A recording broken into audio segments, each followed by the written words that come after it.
Changed And it. we live. All right, cool. So yeah, I'm gonna change my name to Jordan, for instance. I'm not Jordan. familiar with this app, so I forgive me. I keep my ideas. What mine say, Renika? No, you're such Crohn's is sexy. Okay. Thanks for the like, Mason. Appreciate you, buddy. Hey, Mason. What's happening, Mason? What's going on, man? It's so Mason invited cool. us to the UK. I know. That's like Oh, goals for real. I saw So, that a little while ago, and I was about to log into the Zoom. yo, what was that? What was mm, that fight again, Jordan? What fight? what fight? The the Rico Franco. Oh, like his is was it in August Is maybe? it like August 21st? Hmm. That'd be sick. Man, that That'd be sick to go out there. I know. That'd I be know. sick. I know. I said, like, Like yeah, I know. just for a whole lot of reasons. Like be able to go out there for like a week or something like that would be just super dope. Do a whole bunch of Um, advocating. Meet Mason in hmm person. Yeah, me. There's a whole lot of people out there that'd be dope to meet. I mean, we could just be just running around and seeing cool stuff and meeting people for interviews and stuff, doing interviews in person and everything. That'd be dope. Well, cool guys. Can I grab a hat before we start? I kind of feel left out. Right. So, that was cool, man. You do what you do. Nah, go ahead. Go ahead. All Start it. right. Well, you'll be all right, cool. All right. How do you can I, like how do you record on this? Can you record? Can we record? I'm not sure, but we could definitely pull it from our Twitch and download it, All right. or Well, we'll YouTube just and download it. yeah, we'll just cross our fingers that all that actually happens. Leaving it to the big old man upstairs. Right. And so, all right, cool. Uh, we'll just do this. All right. Hey everybody, this is Jordan with the Crohn's Veteran Podcast. Thanks for joining me. I am joined by my amazing co-hosts CJ Cabrera and Renika Wood. How you guys doing today? Just kicking like a villain. Tired of AF. Well, that's what we're talking about today. And so today's conversation, there's no guest today, and so today's conversation is about fatigue and IBD. And CJ is going through this right now, pretty heavy, and I'm no stranger to it too. And so I'm sure Vanika also. And so the idea today is just to allow us to talk about our journeys with fatigue and some of the things that help us get through and kind of go from there. So I'll stop talking and I'll let CJ tell his story. All right, so usually, when I first started my journey, I would have like just normal fatigue, and for me, that would be like just slightly tired, but I could still push through the day. But recently, after my disease has gotten worse and my medication has stopped working, I've kind of been experiencing extreme fatigue, and that's like really, really draining, where I have like no sense of energy whatsoever. I feel like I'm being pulled down. There's like a force just like pulling me down, and pretty debilitating. I'm not gonna lie, because you're just tired. You're just there. You have no energy to do anything. You don't want to do anything. Um, some of the ways that I tried to combat it was, taking B12. Before this Mm, extreme fatigue, I was telling Renika, I was like, yeah, I have like fatigue. It's like kicking my butt. But then, she told me about vitamin B12, and then I went to the store and I would take it, and I was just like, you know what? I feel kind of better now. I could actually, function like a normal human being. But this time around, this like extreme fatigue, it's no helping it. Like The only thing that slightly helps is just like resting in bed and sleeping, just like not moving, pretty much. Mm. Yeah. Yeah.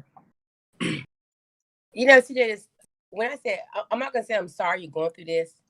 I'm gonna say I wish you wasn't going through this because we know how it feels to have fatigue. You know, I remember when my fatigue was so significant where I couldn't even keep my eyes open. A little small gesture, open your eyes. How easy is that? But you so tired, your eyes being open is like your whole body going through a massive workout. That's how I felt with fatigue. And I had to really think about what was causing the fatigue and how do I try to find things to help me go around the fatigue. So you mentioned the resting. So for me, I did take B12, and I was taking them so consistently. I was like, you know what? Oh, this does feel good.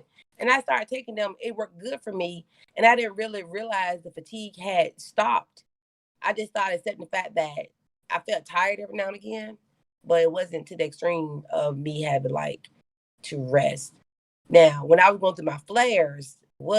That's different, different kind of story. So, do you think you're going through a flare right now? Yeah, I feel like as soon as I get the new medication and the inflammation under control, I feel like I'll definitely get better. Maybe an iron infusion or two could help as well. Mm. I definitely have to go in and get labs done, and I'm gonna do that tomorrow. So hopefully the results come back saying like my iron's low, and then they'll schedule me for an iron infusion so I can go and Mm-hmm. hopefully help me feel Yeah. better. But I hope it's something simple, like simple like that. It helps a Yeah, lot. yeah. yeah. It's just amazing how the fatigue can knock you down like it is nothing. And, Um, It's tough because being a active person like myself is just like something I have to adjust to physically and mentally. mm, Like hmm allowing myself to actually like take a break and not do things is just like I'm usually so hard on myself. Now I have to be like, nah, bro, you're good. Just relax. Take a nap, go to sleep. It's all good. right, mm. right, That's something I definitely struggle with myself is allowing myself to take a break and take a nap and not do anything. And so I'm actually like in the mindset a lot of the time, like I won't even sit down, a lot of the time just because of I know that if I sit down for more than 5 minutes, I'm gonna fall asleep. And I'm like, man, I got so much stuff to do, and but that's not just, but it's, no, that's not a, so it's for so my challenge is kind of an ongoing finding the balance, and it because I won't be able to do the things I need to do in life if I'm not taking proper care of myself, type thing. And so yeah, so so yes, I hats off, and you actually, I admire you for being able to actually, you know what, I'm gonna sleep for like 2 3 hours, so that's awesome. So I need to do that more, and so I'd probably be a healthier, happier, more well-adjusted person if I took more breaks. But I'm probably right now my focus is just trying to get good sleep at night. right. Mhm. I just think Yeah. that, like, do you guys feel guilty about taking a break when you have fatigue? Like, do you feel guilty about stopping and just let everything around you just be still? Does that Um, make sense? Not guilt for me. It's more like I'm like irritated that I have things to do and I'm tired. Okay. yeah, So. I wouldn't say guilt as Mhm. well. I'm kind of on Jordan's side with that too. Mhm.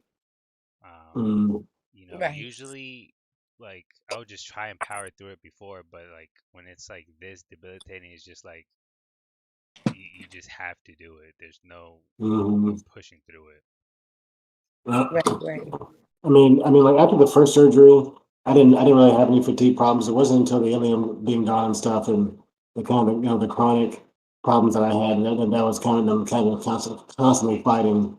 Even the last job I had, I was falling asleep at work and stuff, and I was taking no dose and stuff just to try to like, get through the day. It was ridiculous, and so sometimes I'm like, well, life sucks, and it doesn't matter how tired I am. I still have to, do what I have to do, and my dream is to be in a situation where I don't make those kind of choices.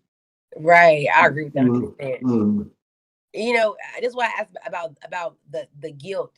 I could use another word, but I said guilty because when I was having my significant flares and I'll be at work, I would have to sometimes leave work to come home and lay down for like an hour on my couch. Mm. And the thought of me getting up, putting on shoes, going back to work was like, man, I quit this job today.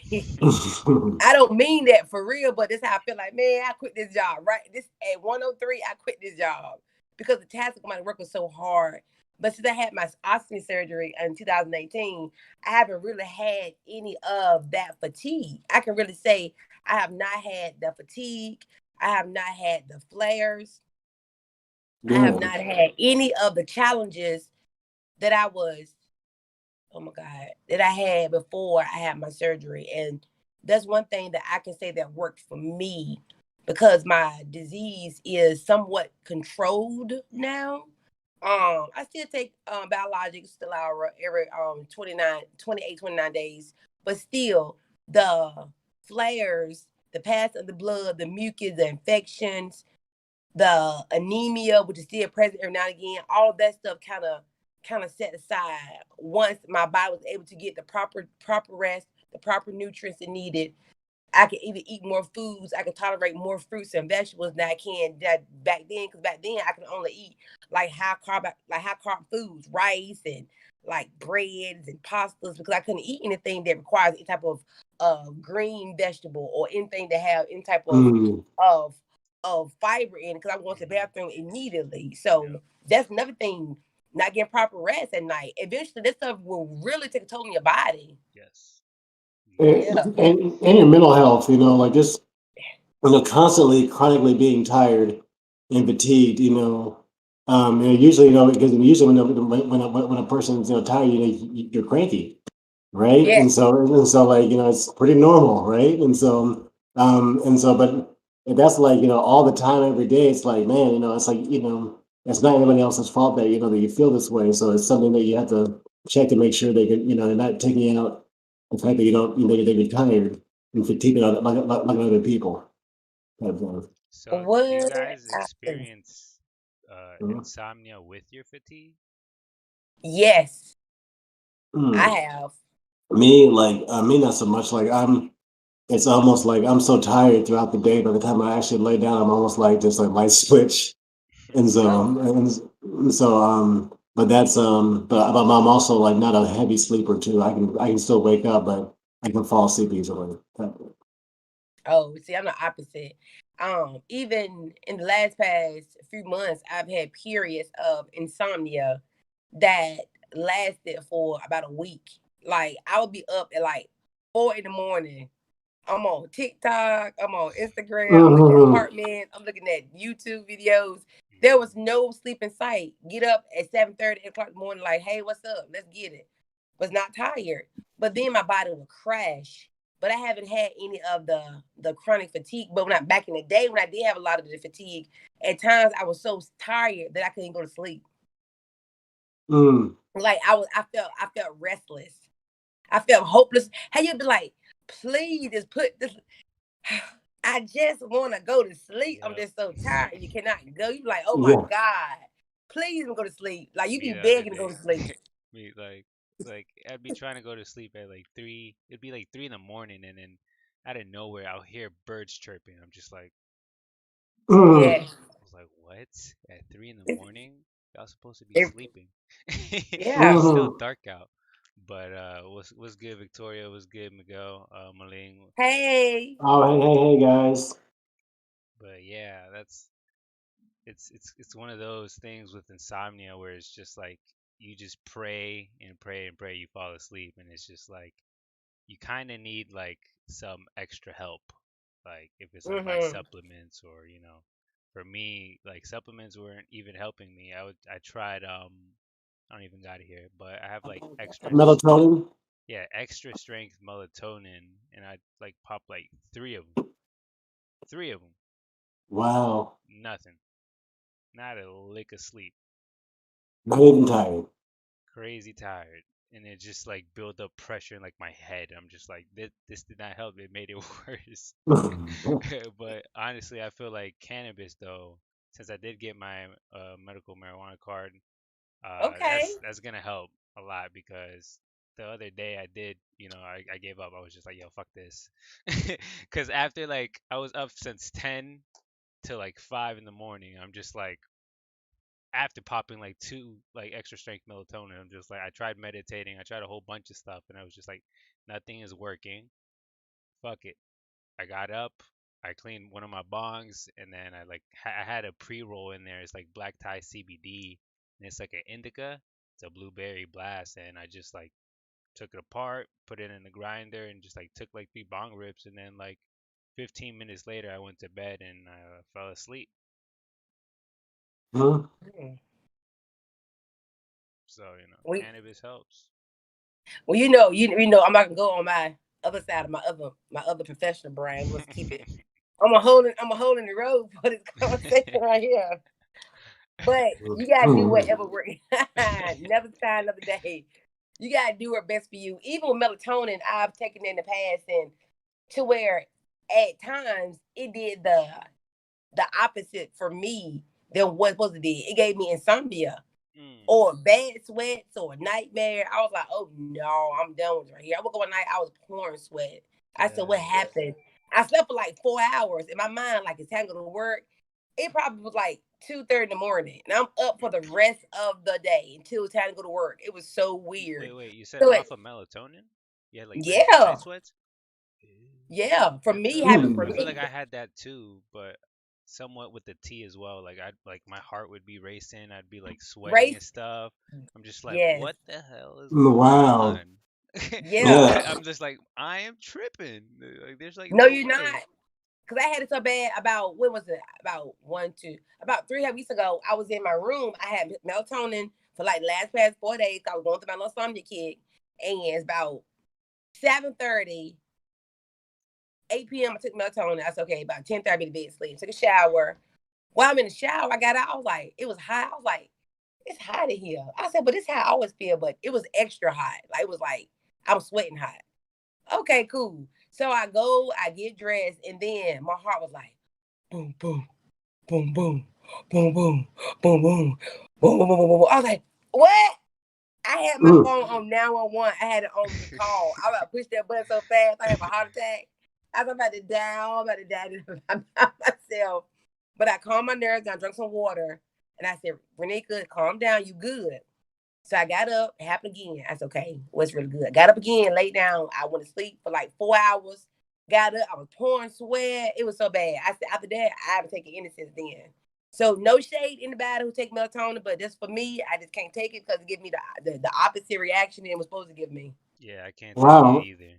I guess I'm the only person that actually works for it. Huh? Steven Braverman says hi. Was good, Steven?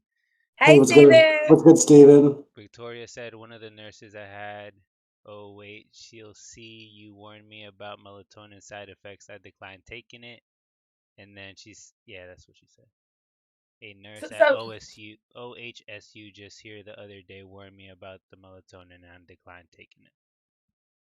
Victoria. So thank you for talking to us and listening, Victoria and Steven. What is some of the side effects? I'm just interested in knowing, like, what are some of the side effects that the nurse told you about from a medical standpoint to get a better understanding? I'm just curious to know, like, what are some of the side effects she mentioned to you or he mentioned to you that got you kind of deterred from taking that medication? And that's for anybody out there listening. Like, if you ever had any history of melatonin, once again, we are not doctors.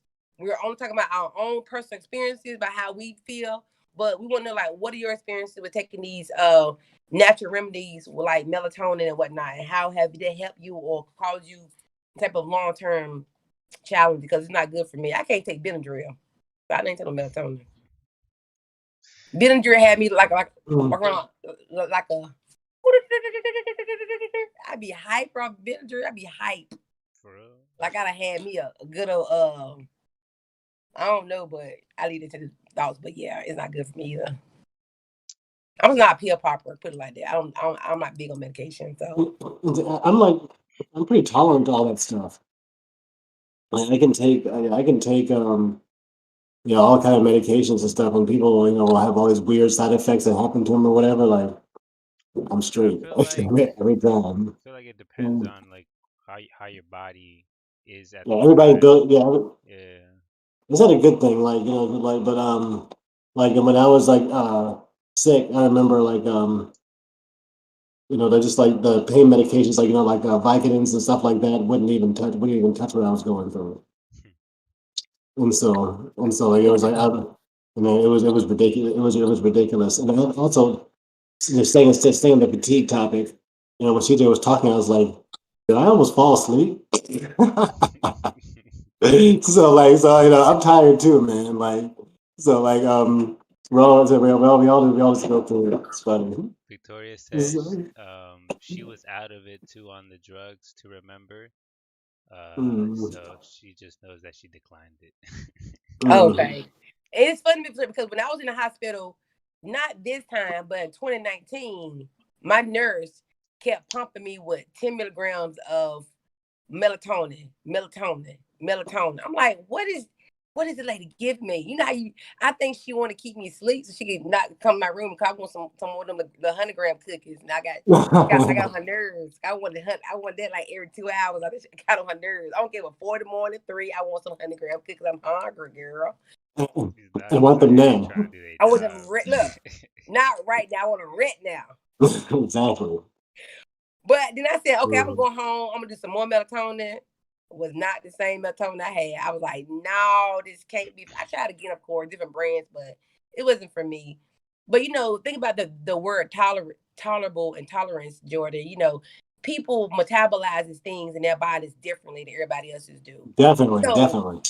right. So how I metabolize a particular drug, whether it be biologic, over the counter medication, how you metabolize is different.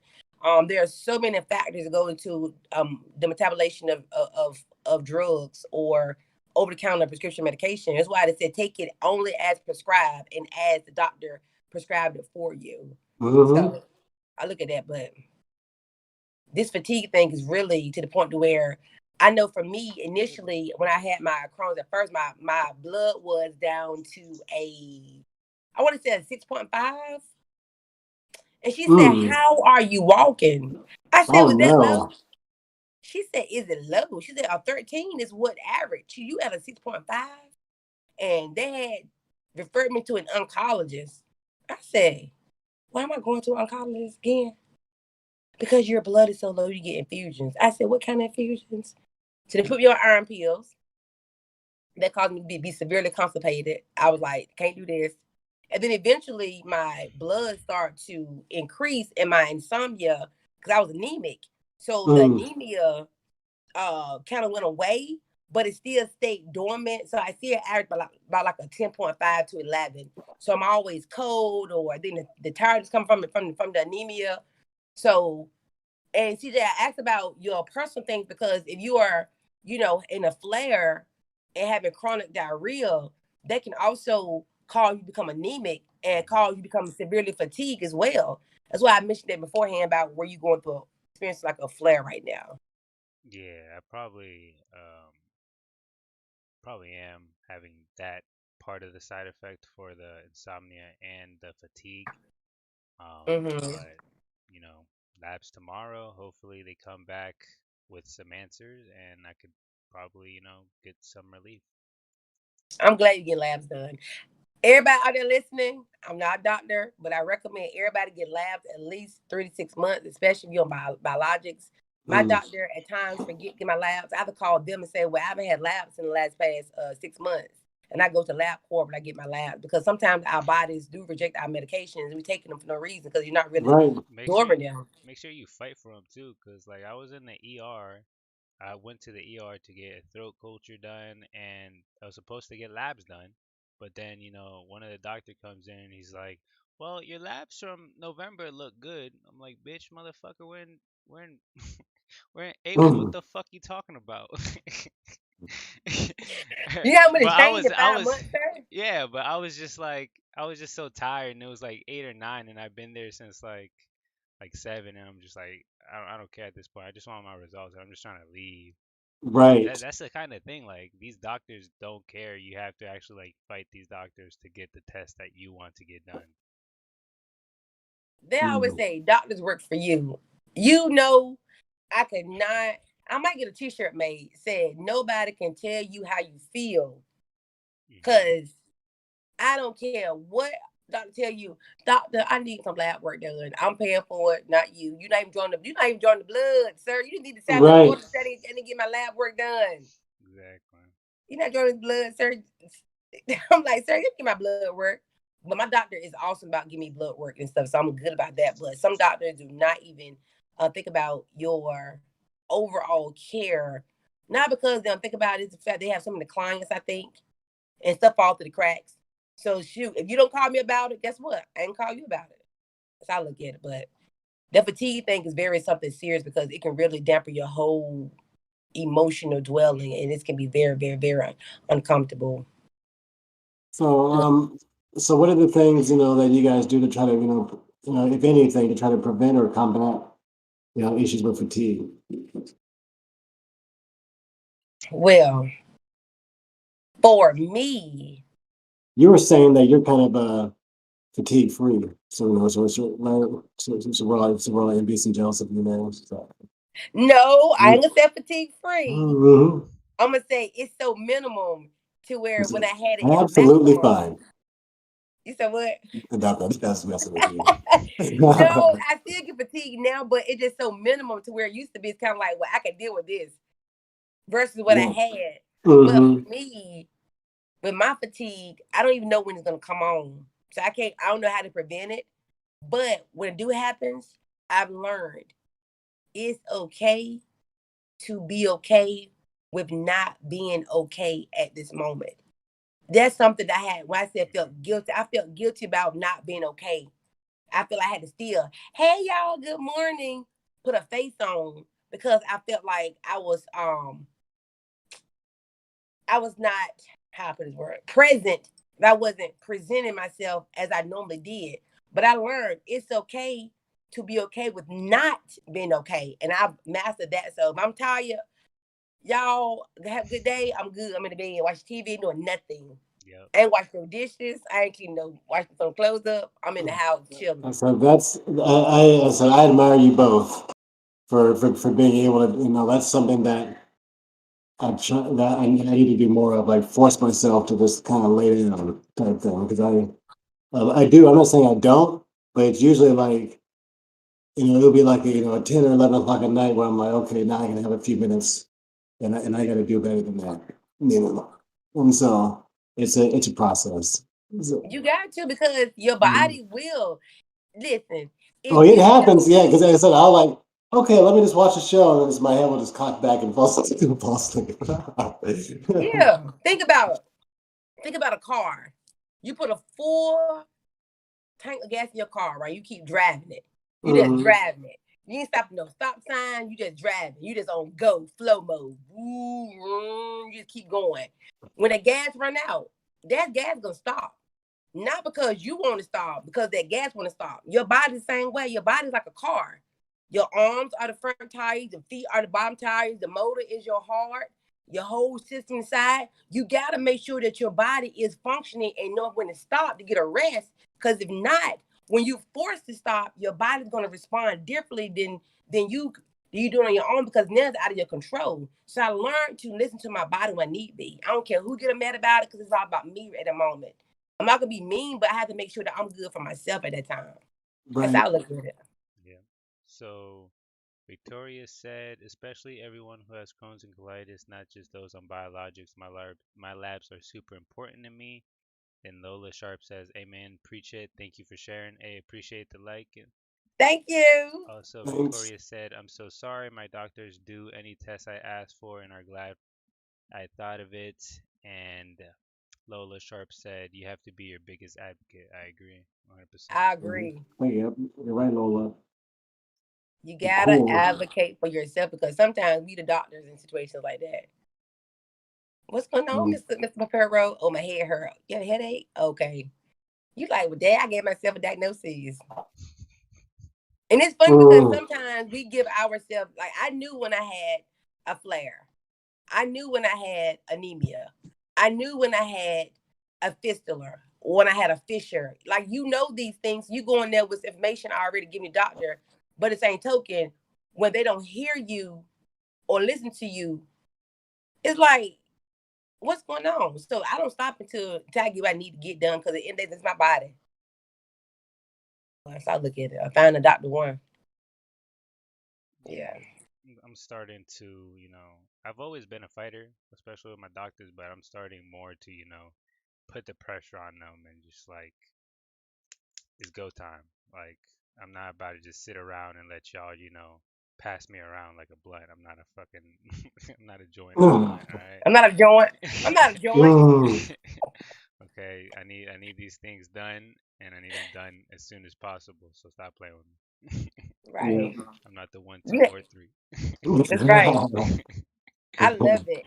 And when you tell your doctor that you are an advocate for persons in the IBD community, you have a podcast that you co-host on, or you the owner or host on, when you are part of different coalitions, you're part of different support groups, they be like, what? Oh yes, you can't tell me any everything because I know about what's going on, what ain't going on. Trust me, I probably know a lot about my diagnosis than you can know because I've been through Mm. it. Unless you go through it, I can't never say you gotta go through. I go through because my experience is different than your experience. So I can never say how you feel. I can say, well, I may have an understanding, but I can't say how you feel though. So it's not looking at it that way. Yeah, agreed. Professional, professional fight all the time. Any more Mm. question box, CJ?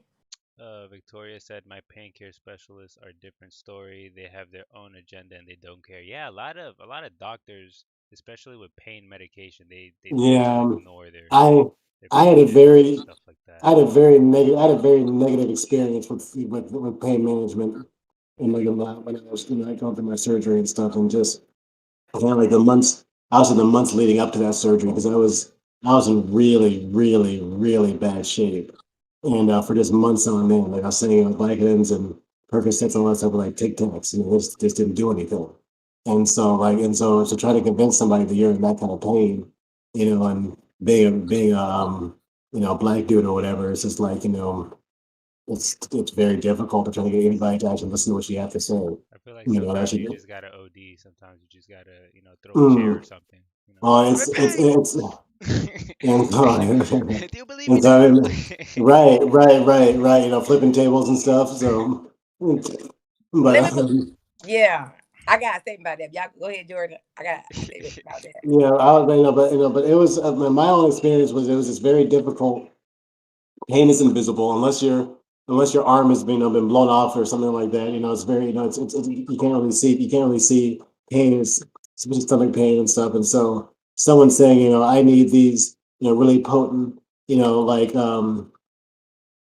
drugs or whatever, like opioids would be the word I'm looking for. Like, so saying that no, I need, really strong opioids to try for this pain is like, no, you're a drug addict, no. And so I was like, I remember just, that was a really terrible experience. And so, figuring out a way to, there has to be a better way that, that people that, need these medications can get them. And on the people that, are susceptible to abusing them or just anybody's susceptible to abusing them, that's just monitored in a way that people can still get the help that they need. Right. So my thought process, and I have to remove my professional hat again, but use my own personal hat, is that when I had my surgeries, I have opted out of medications for pain management because of the adverse side effects it provided to me. The Mm, nausea, the sweating, the diarrhea, the constipation, the fatigue, I had get like low grade temperatures, like 90, like 99 to 102. So I can't really function on pain medications. However, there are situations where pain medications are needed. When I had my surgery, initially the first 3 days, 4 days, yes, you better give me my medication. I need that. But as time went on, I said, okay, can I get a bad with the pain management with the Tylenol or with an Aleve or Aleve and Guffin, but Tylenol? I said, okay, cool. In the same token, there are other medications you can take. They're non-habit forming, and that's what comes down to be the argument. It's not that they want to give the medication, it's more of the habit forming of the long-term um effect of the opiate. Because if you have an opiate for about 30, 45 days, you stop taking them, the pain you once was feeling could be gone. But now you're experiencing pain from withdrawal of the opiate, and the only way to alleviate the pain is to get another opiate.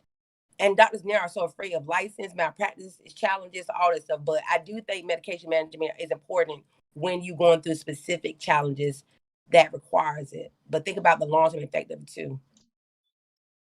That's our own personal standpoint of it. Like now, doctors give you out gabapentin a lot. That's What's the, for, huh? so what's that? Gabapentin is used for a number of things. It's used for seizure management. It's used for sleep sometimes. It's used for pain management. It's used for neurological challenges. However, people have started to abuse it in high amounts. But it helps you out with those challenges you may have going on outside of actually a pain pill. Also, you can get like a shot. I think it's called Toradol that lasts like 3 to 5 days. Now my doctor gave me an injection when I had my surgery that lasts for I think 3 days. So I had no pain. So when Oh I started to wow. get well a little bit, the pain management had started to decrease. It's called something. I can't think of the name of it, but you had to do that before I was there. So I signed away before it. So, but Wow, yeah. well, I'm glad to hear that worked. That's awesome. It worked for a little bit. I mean, it worked for enough. I think a toothache is worse than any kind of pain. And that kind of pain, you can't not no Tylenol. Right, and No yeah, I Tylenol mean, ain't not that out. yeah, I mean, what's the words? The toothache, or they use that shot where they're like, right into your, right, Give me the shot. Shoot me up mm, for toothache. Trust. right, Mm. right. Yeah. Well, cool, guys. Victoria I says think my that. pain care specialist stresses me out. I hate seeing them. Victoria, you said that before. Oh, I think you in the podcast. You mentioned that before about your pain management specialist and how they have like a Yeah, I remember love that hate too. relationship. Yeah. Mm-hmm. I think Oh, I'm gonna do like a little segment on that coming up in a couple of days about this pain management and chronic illnesses and the correlation between the two. yeah, I would. Yeah, I'd be interested in talking about that more too. Mm-hmm. Well, cool, guys. Well, I think we're gonna wrap this up a little bit. I want to thank first to the people that joined the live stream for coming out and supporting us. Right, much love, much love. If I can do How you doing? that. Is that a heart or No. apple? Little Right, heart. exactly. Place. Um, so thank you for that. For the people that are listening to this, watching this, if you enjoy what we do and want to support us, please like and subscribe to our Crohn's Better YouTube channel. And also check us out on www.crohnsveteran.com. You can check out our Teespring store where we're actually going to be changing vendors soon to Printful. So check out that store soon too. We're on all the podcast platforms: Apple, Google, Spotify, Anchor, all that good stuff. And so, yeah, so also one last thing that I always forget, and I'm gonna try to start doing now, is if you're interested in being a guest, if you're interested in any kind of business opportunities for Crohn's veteran, or you just want to support us, ask a question, there's something on your mind, that you think they feel that we can help out, reach me personally at jordan@crohnsveteran.com, and you also can email CJ at CJ Cabrera at colitisveteran.com. and Renika at. Crohn's and I'm learning it. It's so new. You guys, this is new to me. I'm so excited. It's Renika Wood at crownsveteran.com. Awesome. Awesome. That's so funny. That's so funny. It's awesome. So again, email us, hit us up on Instagram, on our website, all that stuff. We'd love to talk to you, do business with you, engage with you, be of service to you. Again, thanks for supporting us and have a great day.